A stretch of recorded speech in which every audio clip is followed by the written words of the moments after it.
Picture a tank that folds in half like a jackknife every time it hits a bump. Not because something went wrong, because that's exactly how it was designed. The UDES XX weighed 26 tons, carried a 120mm gun, and bent at its middle like two rail cars on a curve. Swedish engineers spent years building it. The reason it failed was so obvious in hindsight, it's almost painful to describe. To understand where this machine came from, you need to go back to the 1970s, when the Swedish military put into service a vehicle that could go almost anywhere. The Bandvagn 206, or BV 206, was a two-section tracked carrier connected by a flexible joint. The front hull held the driver and 5 passengers. The rear module carried 11 more, or an equivalent cargo load. The numbers don't capture what made it remarkable. The BV 206 pushed through deep snow, crossed bogs, traversed sand and rock-strewn ground where wheeled vehicles gave up after a few meters. The secret lay in the combination of 4 wide tracks and a flexible coupling that allowed the two hulls to move independently of each other. Together, they distributed weight so effectively that ground pressure dropped to almost negligible levels. The machine didn't just handle obstacles, it treated them as irrelevant. Ditches that stopped conventional vehicles crossed without hesitation. Slopes that forced tanks to reverse. The BV 206 climbed them. Marshland, where heavy equipment sank up to its turrets, it practically floated across. Designed in 1974 specifically for conditions in northern Sweden, it exceeded every expectation set for it. The BV 206's success was striking enough that over 30 countries eventually placed orders. Canadian forces used it during Operation Anaconda in Afghanistan, moving troops through mountain terrain at altitudes where soldiers struggled simply from walking. France, Britain, Germany, Italy, Spain, all of them wanted one. And that's when someone inside the Swedish military procurement apparatus had what seemed like a perfectly logical idea. If an articulated two-section carrier produced this kind of off-road performance, why not build a combat vehicle on the same principle? The Swedish Army was already searching for a replacement for its aging tank fleet and had launched a broad development program called UDES, shorthand for the Swedish phrase meaning roughly Main Research Group for Direct-Fire Combat Vehicles. The program had started in the early 1970s and examined dozens of concepts, from conventional turreted designs to genuinely extreme experimental layouts. The success of the BV 206 was impossible to ignore. In 1976, the decision was made to test whether the articulated layout could work as the foundation for a fighting vehicle. The Swedish Defense Materiel Administration, FMV, released funding for a first experimental prototype, designated UDES 5. The letters stood for Extra Experimental. Even the Swedes acknowledged they were attempting something quite out of the ordinary. A production BV 206 was stripped back and rebuilt beyond recognition. Both crew cabins were removed, replaced with mock armored hulls and dimensional stand-ins showing the approximate size of a real combat vehicle. The result was a strange 5-ton construction. 2 armored boxes on tracks, connected by a joint in the middle, that looked more like a prop than a prototype. It was sent to the test range with one purpose: to find out whether a combat platform built on the articulated layout could preserve the off-road performance that made the BV 206 famous. The answer at first was yes. The UDES 5 crossed ditches that stopped conventional tanks, climbed slopes where tracks lost grip, and pushed through boggy ground where heavier vehicles disappeared up to their turrets. Every obstacle seemed manageable. The flexible joint between the two hulls allowed the front and rear sections to move independently, keeping all 4 tracks in contact with the ground, even on severely broken terrain. When the front section climbed an obstacle, the rear section continued pushing from below. When the front dropped into a ditch, the rear held the whole machine back from tipping over. Engineers ran direct comparisons against the STRV 101 and STRV 102, the standard Swedish tanks of the period.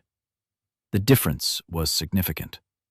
Where conventional armored vehicles bogged down or couldn't proceed at all, the experimental layout moved through without effort.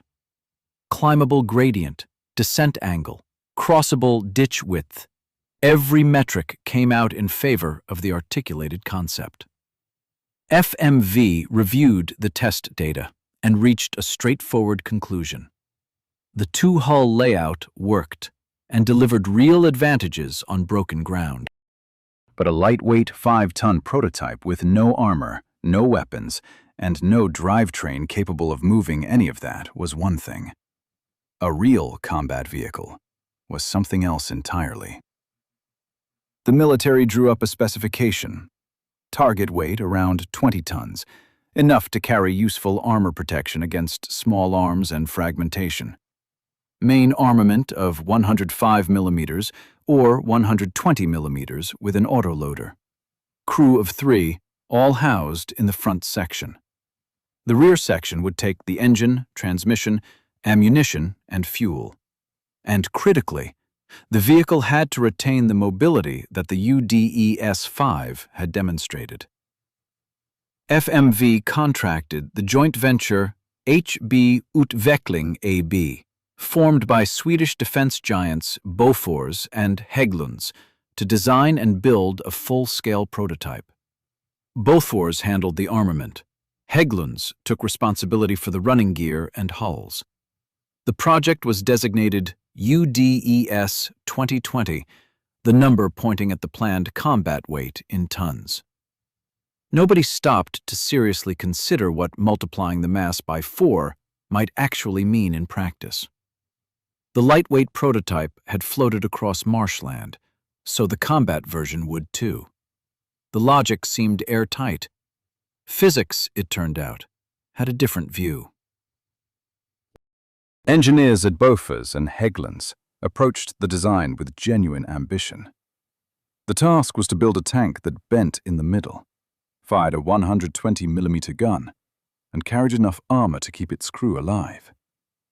On paper, it read like something from a speculative fiction novel. In practice, it became one of the more remarkable engineering efforts in post-war Swedish defense history. The machine that emerged was radical, even by the standards of experimental armored development. 2 fully separate hull sections, linked by a complex assembly of shafts and hydraulic cylinders. Each section ran its own pair of tracks and could move to a degree independently of the other. The joint allowed the front and rear to flex relative to each other in the vertical plane, while still transmitting drive torque to all 4 tracks simultaneously. The front section carried the most complex arrangement. Mechanic driver at the nose, controlling the entire assembly through a system that coordinated both halves.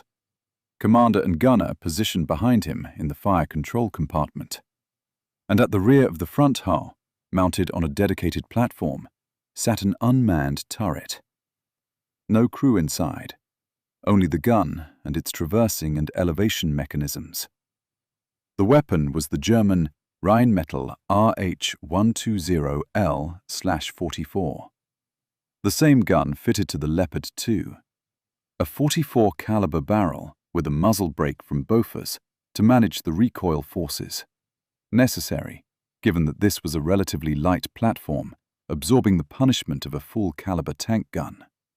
The turret rotated through 360 degrees and offered reasonable elevation angles, driven by combined electric and hydraulic systems. The breech and feed mechanisms sat inside a faceted armored housing that protected them from fragments and small arms. Then came the part that required genuinely creative engineering. The autoloader. The turret sat at the rear of the front section, The ammunition had to be stored in the rear section. There simply wasn't room for the crew, the gun, and several dozen 120mm rounds in a single hull. But how do you feed rounds from one half of a vehicle to the other when those halves are constantly flexing against each other across uneven ground? The answer was a rotating arm mechanism mounted on a ring around the turret base. The arm would descend toward the ammunition magazine, collect a round, raise it, and rotate it into alignment with the breech, regardless of which direction the turret was pointing. The relative movement between the two halves was not supposed to be large enough to prevent the arm from locating the magazine opening. At least, that was the theory. The prototype went to the range without a functioning autoloader. The articulated platform concept needed to be validated first. The rear section was simpler in layout, but no less important. Its forward area was occupied by the articulation joint hardware and the passage for the drive shaft that transmitted torque to the front tracks. The side plates carried the characteristic rectangular bulges housing the joint components.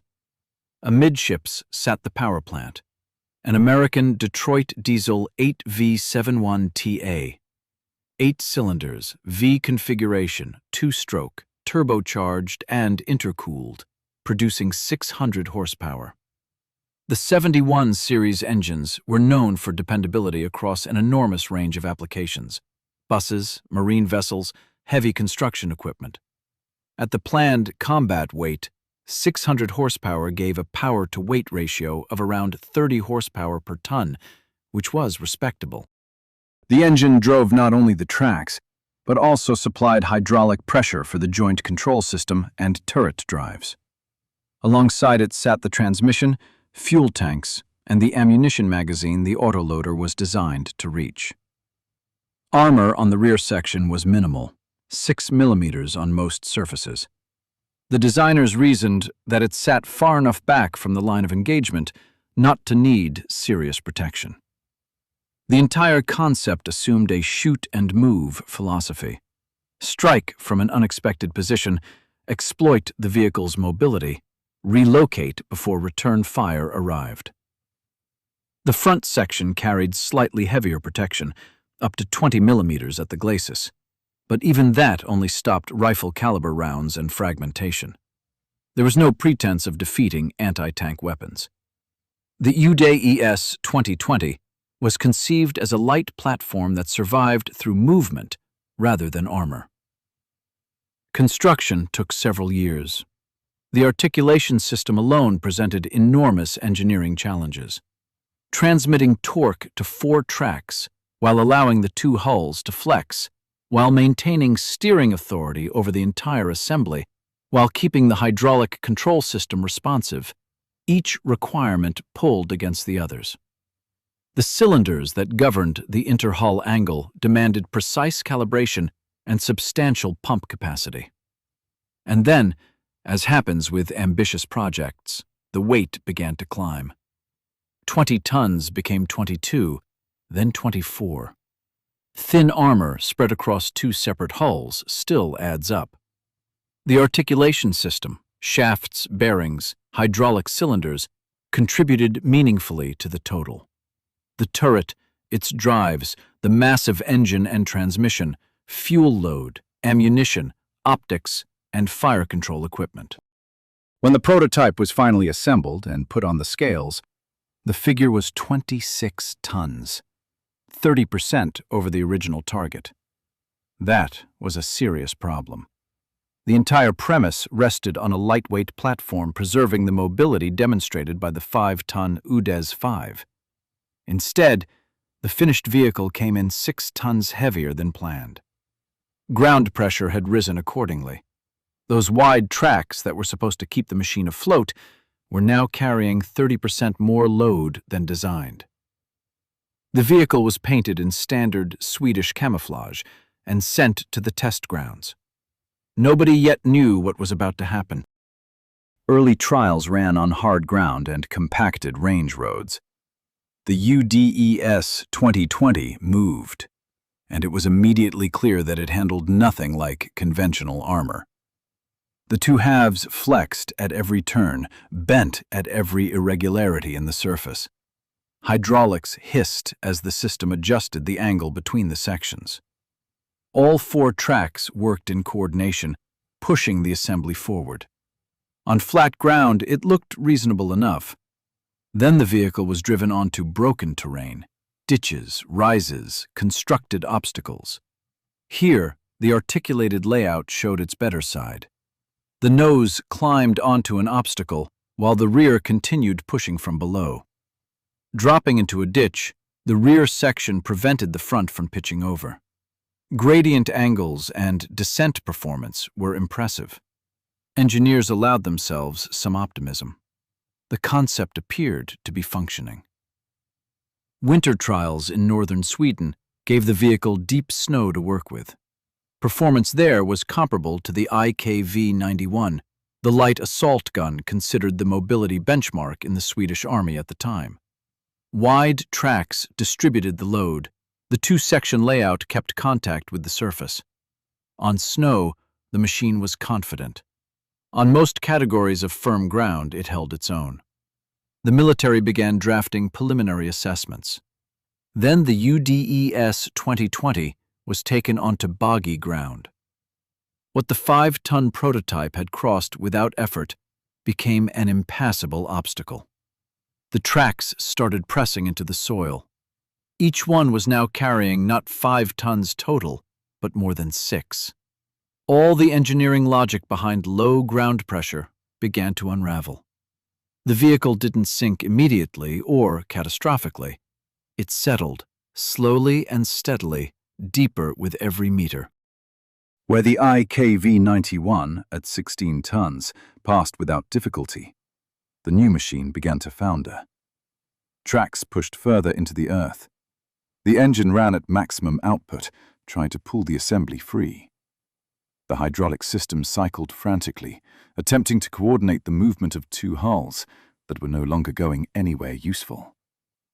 Physics declined to be negotiated with. The problem was straightforward and had been visible from the beginning to anyone who looked. The lightweight prototype had skimmed across marshland because minimal mass was spread across 4 wide tracks. When the weight grew to 5 times that figure, the load grew proportionally. Wide tracks were no longer enough. The articulation joint, which was supposed to be the central advantage of the design, had become dead weight. All those shafts, bearings, and hydraulic cylinders added to the total without contributing anything to flotation on soft ground. And this was precisely the terrain the entire project had been built around. The core argument for the UDES 2020 was that it would go where conventional vehicles could not. Instead, on hard ground, where standard armor already performed adequately, the new machine was roughly comparable. On the soft ground, where it was supposed to demonstrate its advantage, it performed worse than existing equipment. Then the gunnery trials began, and a second critical failure appeared. The unmanned turret sat high on the rear of the front section, and that elevated position became a persistent problem.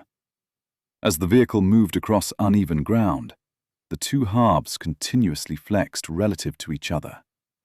The 120mm gun, mounted high, amplified every movement of the joint. When the rear section rose or fell, the front hull carrying the turret moved with it. The barrel traced arcs through the air.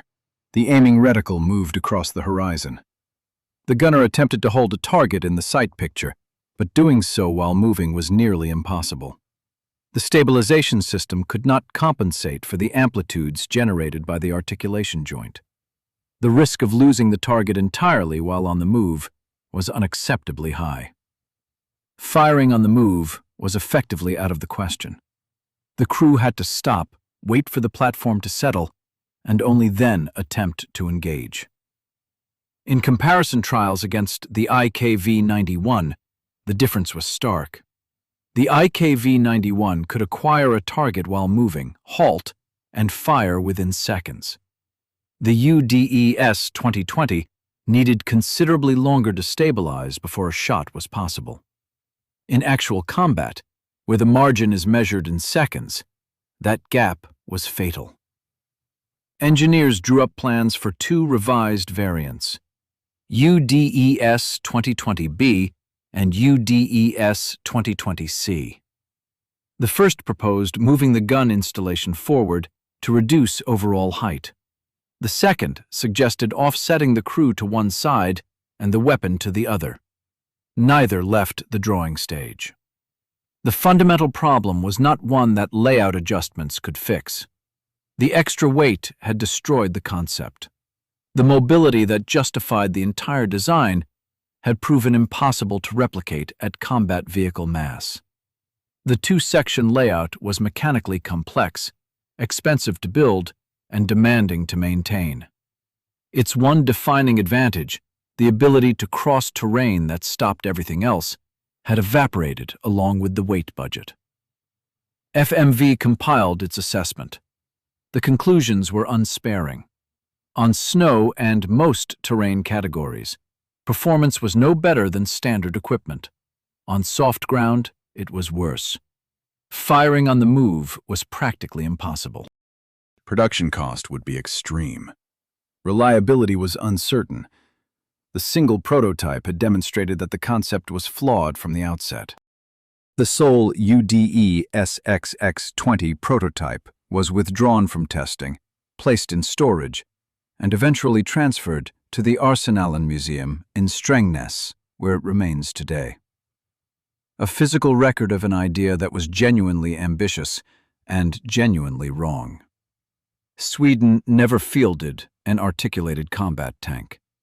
The Army procured Leopard 2s instead, a conventional design that did everything required without demanding exotic engineering solutions or extraordinary maintenance budgets.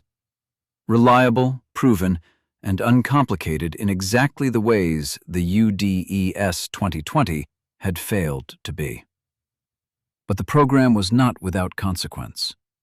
The knowledge accumulated across the UDES project, including the XX20, fed directly into later Swedish development work. Engineers carried the lessons into the STRV 2000 studies and into the CV-90 infantry fighting vehicle, which went on to become one of the most successful armored vehicles Sweden ever produced. The failures clarified what worked and what didn't. They established that a conventional layout, executed well, outperforms a revolutionary one executed poorly. They confirmed what should have been obvious from the beginning, that physics operates independently of ambition, and that scaling a concept by a factor of 5 while expecting identical results is not engineering, it's optimism. The UDES 2020, bent in the middle, carried a serious gun and sank into the ground it was built to cross.